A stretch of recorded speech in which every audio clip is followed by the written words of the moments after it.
The story begins with a serene image, a single cup on a low table in a pagoda garden under the moonlight.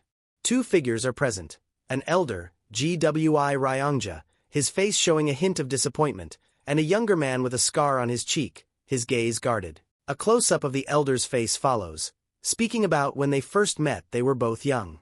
With a grim face of the elder seeing in the eyes of another person, his face with a scar on his face.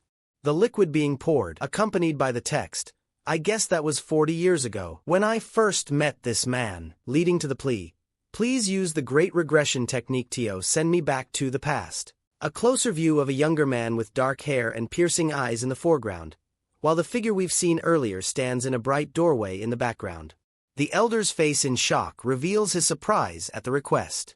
The two figures are then shown standing further apart within a traditional building, with the text, "The Great Regression Technique." Context is provided, one of the great achievements of the GWI family, a technique that has been researched for centuries and passed down, a technique that was close to impossible to use. The elder looks at a scroll with regret, saying, "I could have completed it. However, I had no choice but to give it up." Hands clutching crumpled papers upon open books reveal the 5 materials needed to complete the technique. Close-ups of the younger man's face follow. "Gather all of them. I'll do that if you bring me the required materials for the Great Regression Technique." The materials are then introduced, a large ornate bell radiating a mystical aura, a golden incense brazier emanating a fiery glow, a majestic mystical carp swimming in glowing water, and a swirling vortex of dark energy. The elder thought reveals the difficulty. "I could get the 5 million NYANG, but other than that, I wasn't able to get anything else." However, the man in front of me was able to obtain everything over several decades. To obtain the last material, the secret demonic soul of the demonic cult, he disappeared from the world for a long time. A hand holding a cup. "I thought you had probably died in some nameless unknown valley." The elder looks astonished. "How on earth did you get all those materials?" The younger man drinks, his expression unreadable. "I really thought this so-called great technique ought to be damned to hell because it needed those materials. I also considered the possibility of just killing you." The elder is thoughtful. The younger man, with long white hair, holds a cup. "I was really young when I first met him, but now, he has become an old man whose hair is all white. The air around him has changed a lot as well." The elder asks, "I finally get to ask you this. Why exactly are you trying to go back to the past?" A cup slams onto a saucer, a moment of intense emotion. The younger man's face, his eyes glowing red. "Revenge." The elder is shocked. "Was it impossible for you to take revenge, even with your skills? To the extent that you need to go back to the past?" "Yes." "Who on earth do you hate so much?" A close-up of the younger man's eye, cold and intense. "Wa Mugi." All the leaders of the 3 strongest groups that supported the Murim had died in his hands. The Murim Alliance leader was killed, the Unorthodox Alliance leader was killed, and the Heavenly Demon was also killed. The strongest person across all history, Wa Mugi, a desolate battlefield, a lone figure silhouetted against a fiery sky. A fallen warrior, the strongest person of this era. Ryongja's voice cracked with doubt. "I don't think you can defeat him even if you go back to the past." The younger man's jaw tightened. "Even so, I must kill him no matter what. The Heavenly Demon, who died by his hands, was my father." GWI Ryongja's eye widened in shocked realization. The weight of this revelation hung heavy in the air. "I'm not seeking revenge because he killed my father. Though it's also not because he killed my sly brother. It's not a big deal for people who have given their lives to demons to be killed." "So, why?" Ryongja finally asked, his voice filled with a desperate need to understand. "On that day, Wa Mugi killed the servants, cooks, and even young children who didn't know a single martial art. He even killed all the cats and dogs that were reared." Ryongja recoiled. "Wa Mugi wouldn't do that. I can't believe it." The younger man's tone was cold. "I don't care if you believe what I said or not. In this age, I won't be able to kill him, so I must go back to the past to do that. And, I'll ask him this before I kill him. Why did a person as strong as him need to kill even children?" If the great regression technique really succeeds and you go back to the past, can you do me a favor? What is it? The younger man asked. Ryongja's gaze was earnest. If you go back to the past, please come and find me. The younger man's brow furrowed. What for? In a dramatic revelation, Ryongja declared, I want you to stop me from getting married. The sound of surprise echoed in the room. Ha ha ha. I'm not kidding. Please stop me. Tell me to live alone for the rest of my life. The younger man, all right, I promise you that.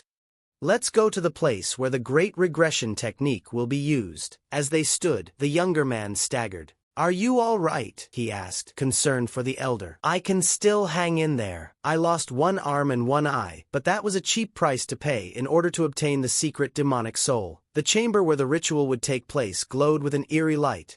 The 4 materials laid out. Ryongja held a small chest, his expression solemn. Inside, a swirling vortex of energy pulsed. The younger man was enveloped by the energy. The elder, caught in its currents, started praying as to start the ritual to go to the past. Energy surrounding him and everything glowing.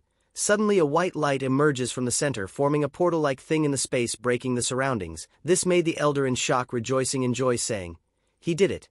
He was so happy, wanted praise from the another man too, so looked at him. But the man, in very bad shape, resting as he can die any time, made elder concern for him for a sec, and then looked at portal and man again, making a huge decision of going to the portal himself, apologizing and making promise to definitely meet him and tell him the impending disaster. He also says, it's my family's greatest wish to go back to the past. It's also mine as well. The elder eyes widened, tried to move, but his body wouldn't obey. I can't move my body. My demonic acupoint has been sealed. A younger stared at him, his face a mask of betrayal. How could you do this? His anger raw. Hey, he said, his tone unreadable. He stood before the younger Ryongja. Of all people, he began, his voice laced with disbelief. He slammed elder on the floor, asking, why would he do this? Ryongja cried out in pain. Kyuga, arg. Tears streamed down his face. I lost my rationality for a short instant. I'm really sorry. I know just how painstaking it was for you to obtain those materials. I shouldn't have done it. His eyes narrowed, a new determination hardening his features. The younger man reached out a hand to the Ryongja. The Ryongja looked up, confused and distressed.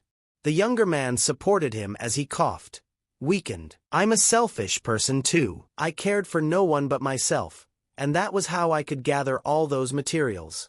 The younger man's face twisted in pain and rage. If you had been anyone else, I'd have killed you immediately, but I'll understand since it's you. The younger man reached out, his hand bandaged, a gesture of reconciliation. He gently touched Ryongja's face. Thank you for waiting your whole life for me.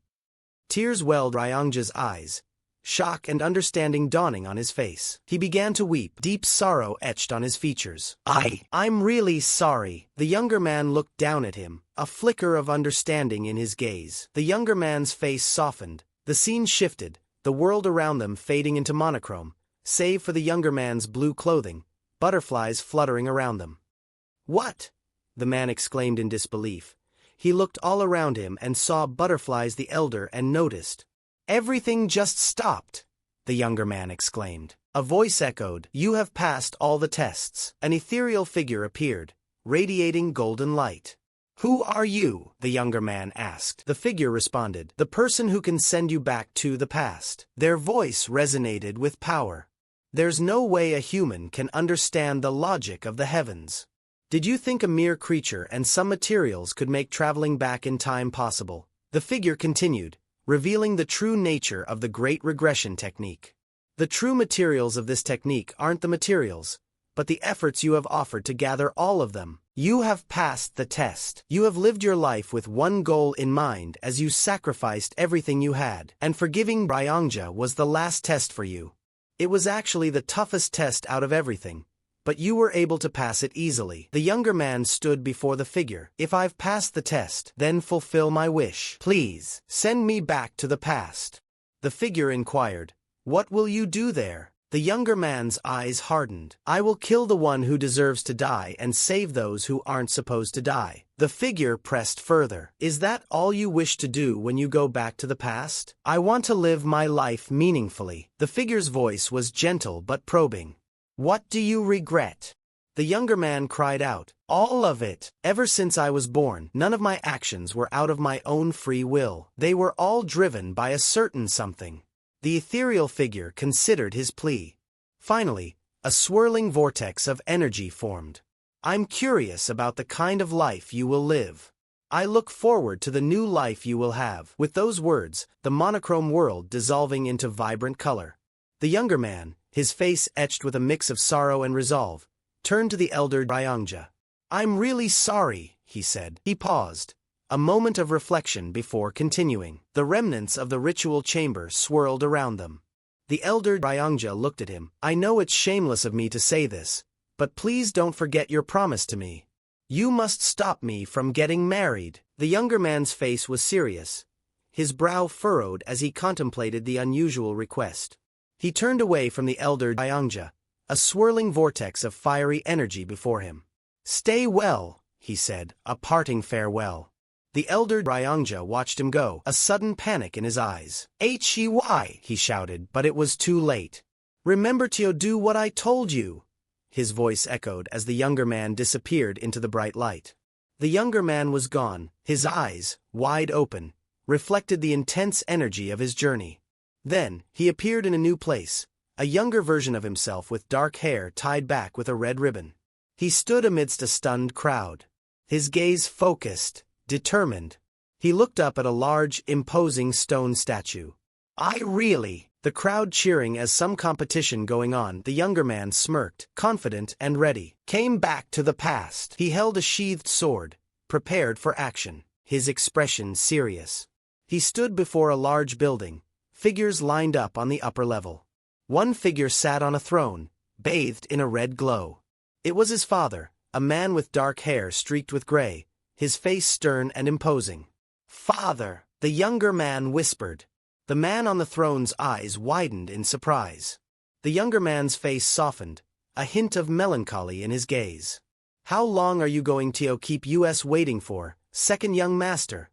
A voice shouted. The air crackled with energy, a sudden and impactful arrival. A muscular man yelled, Let's start this fight. He held a large sword, poised for battle. The younger man drew his own sword, facing his opponent. They stood on a cracked surface, crowd watching. I see, the younger man thought. Today is, he understood, the day of the new demon skirmish. A figure of immense power etched in his stern features and flowing robes announced a change that no longer would lineage dictate the future. Strength alone would crown the next leader. This unprecedented declaration ignited a firestorm of ambition and become Heavenly Demon. To prove his resolve, the Heavenly Demon unleashed the new demon skirmish, a brutal spectacle of martial prowess. The air became a canvas for streaks of raw energy and the clang of steel as disciples clashed with unrestrained ferocity. The victor would not only stand above his peers but would also earn the right to challenge destiny itself. A duel against the Heavenly Demon's own kin and the granting of a single, life-altering wish. Emerged a figure hardened by battle. His fiery orange hair seemed to mirror the burning ambition in his eyes, a dismissive taunt aimed at the seemingly favored son. How about giving up while you can? The second young master's gaze remained steady, betraying no hint of the turmoil within. A realization was dawning, a piece of the puzzle clicking into place. Gu Pyungo, a perceived insult to his strength, remembered the sting of being considered the easier path. The memory of being chosen to fight the second young master, not for his merit but for his supposed weakness, still rankled, a burning ember beneath his fiery exterior. But the second young master's thoughts traveled a different path, a cook in his own kitchen, a subtle act of betrayal. A dark liquid, an energy-dispersing poison, surreptitiously added to his daily sustenance. The consequence of this treachery, he knelt on the cold stone floor, his sword lying uselessly beside him, stained with the blood of a battle he should have won.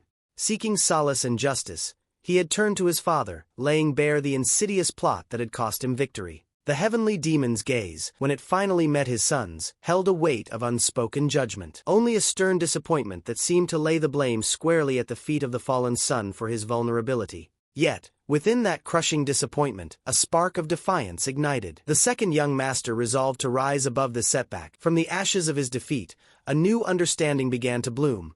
A flicker of distraction crossed his features, a momentary lapse into the complex web of his thoughts.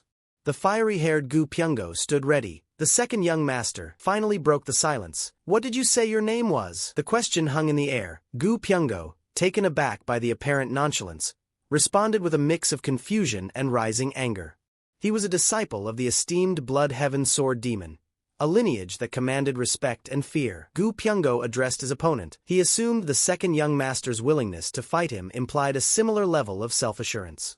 But the second young master's gaze drifted, drawn towards a figure seated high above the arena, the heavenly demon himself, a silent observation of his ability to overcome adversity. His father had known all along. He understood now. This was not just a fight against Gu Pyungo, but a trial orchestrated by his own father. His true skills could not be revealed here, not yet. A silent vow formed in his mind. The second young master raised a clenched fist. He would face this challenge on his own terms. "I'll fight Gu Pyungo, my challenger, without using any inner energy." The declaration echoed through the stunned silence of the arena. Disbelief rippled through the crowd. Murmurs of confusion and derision filled the stands. Gu Pyungo himself was taken aback. The arena erupted in a cacophony of voices. Gu Pyungo, taken amiss of the situation, had to resort for also saying the same thing the young master Sis. But to his shock, the crowd went silent for him. Instead started to say that this fight will be no fun if they are not going to use inner energy. Gu Pyungo, his face contorted in rage, slammed his massive sword into the ground. "Damn it!" he roared, his pride wounded by the blatant dismissal. But the second young master stood firm, a faint energy crackling around its blade. Gu Pyungo, his patience exhausted, roared his demand. "Unsheathe your sword!" The second young master remained unmoved, his sword still sheathed. "I don't think I need to use a sword against you, though?" Gu Pyungo's face contorted in disbelief and rage as a voice from the crowd echoed his sentiment. "Dude, he's totally looking down on you." His teeth gritted as he spat out the words. "I won't kill you since you're the cult leader's son, but I'll take an arm of yours." With a furious leap, he brought the weapon crashing down towards the seemingly defenseless second young master. But the second young master was anything but defenseless. "Good, my body's able to react instantly. It's faster than I thought." He tumbled through the air, narrowly avoiding the full brunt of Gu Pyungo's attack. Landing gracefully on his feet, his sword held defensively, he skidded slightly on the stone floor. "My heart is beating with so much strength at this age." Gu Pyungo, momentarily stunned by the unexpected parry, a guttural "urgh" escaping his lips. A surge of primal fury coursed through him. "You peanut! You dare laugh!" he roared. The second young master had managed to twist his body, deflecting the worst of the blow. Yet, a searing pain shot through him, and blood trickled from the corner of his mouth. A strangled "kuj." His hand instinctively clutched at the point of impact, the force of the blow sending tremors through his body. The world seemed to tilt as blood splattered across the arena floor. The second young master stood above his opponent, his gaze intense. A devastating kick landed squarely on Gu Pyungo, the force of the impact radiating outward in visible waves. He reeled backward, a spray of dust and debris erupting around him. Blood now streamed freely from his mouth and nose, his eyes wide with pain and disbelief. The decisive moment arrived with a brutal finality. The second young master's gaze was sharp and accusatory. "Was it this hand, the one you used to give the poison?" Gu Pyungo's face, a mask of shock and dawning horror, young master with a heavy blow on the elbow breaking his arm while the man cried in pain. Everyone shocked to see this side of young master and were silent. Gu Pyungo lying down on ground while blood coming from his mouth made clear victor of the round. Young master looked at him for the last time and thought of not letting anyone influence his life like was done in past. Above him, the heavenly demon sat upon his ornate throne, his gaze fixed on his son. "As I've said, I'll grant you a wish." The second young master's mind raced. The expectations of the cult, the usual desires for power or knowledge, flickered through his thoughts. "But this time, I'll follow my instincts," he decided. "I wish to go on a hunt with you, father." The heavenly demon's unreadable expression remained. His eyes narrowed slightly as he absorbed his son's unexpected request. The crowd above murmured in confusion.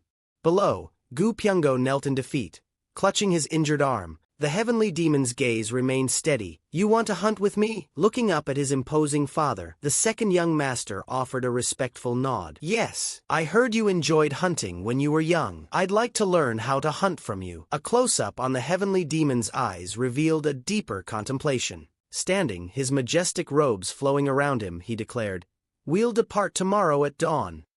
The intricate dragon embroidery on his shoulder seemed to shimmer as he moved. The second young master knelt respectfully as his father rose, the other kneeling figures in the hall mirroring his posture. As the second young master stood, turning away from the formal setting, a voice crossed him.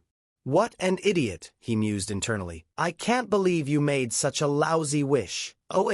What did you say your name was again?" the second young master asked, deliberately provoking the wounded pride of his former adversary. But the second young master's focus had already shifted. "Now that I'm back, the reckless life that all of you have lived no longer interests me." Gazing at a framed portrait of his younger self, "I'm really young again, unlike the old me." He then glanced at a portrait of an older man with white hair, a hint of contemplation in his eyes.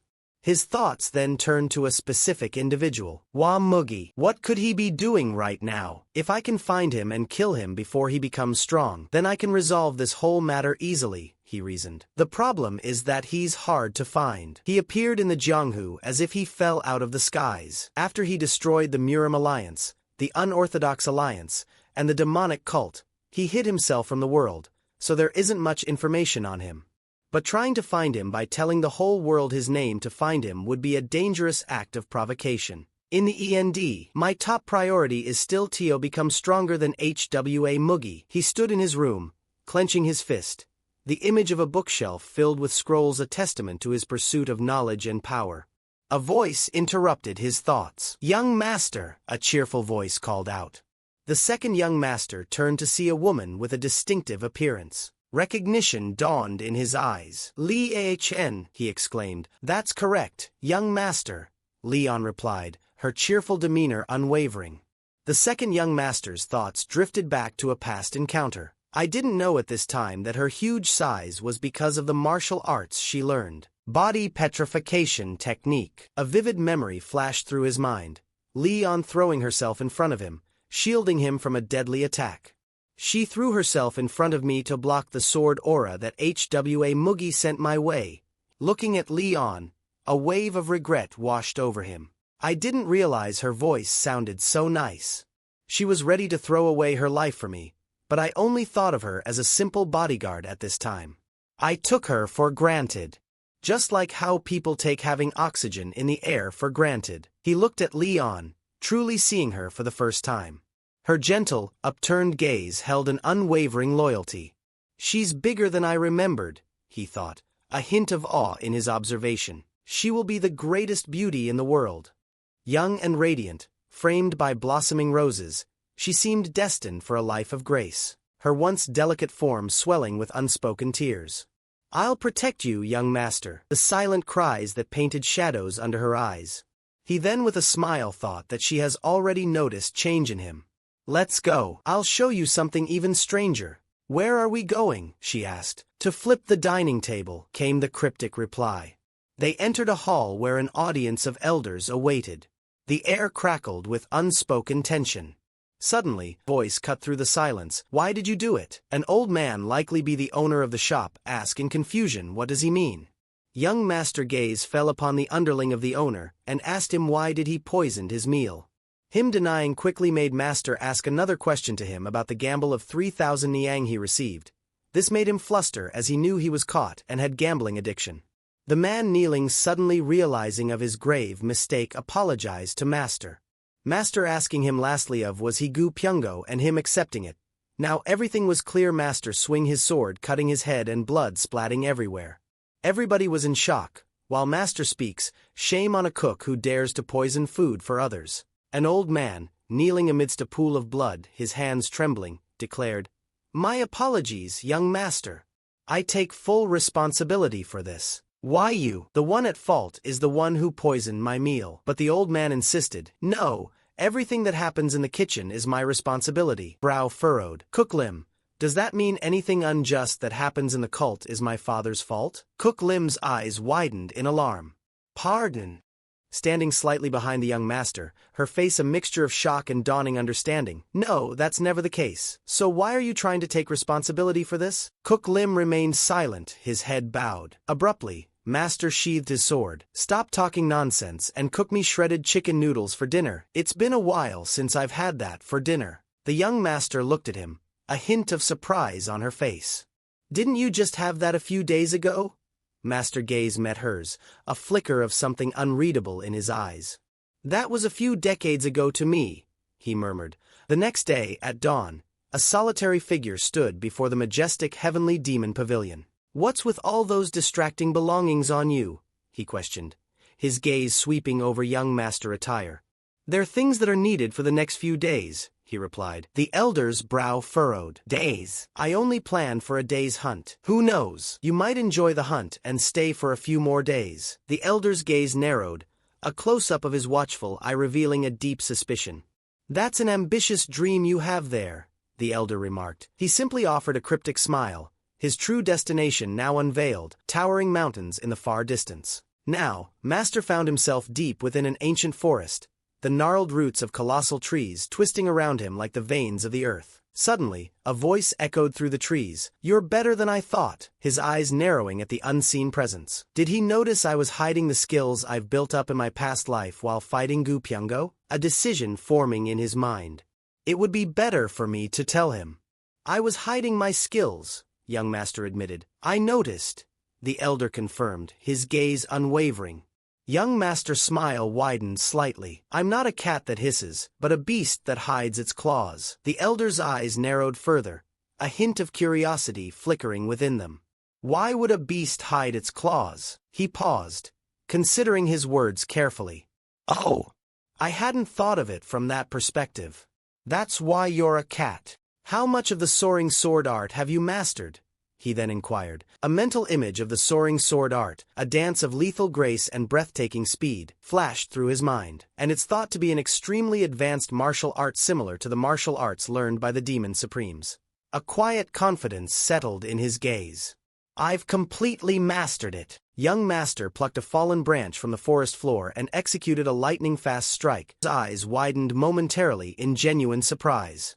If I hadn't turned my face away instinctively, my whole cheek would have been gone. The elder's stern mask returned.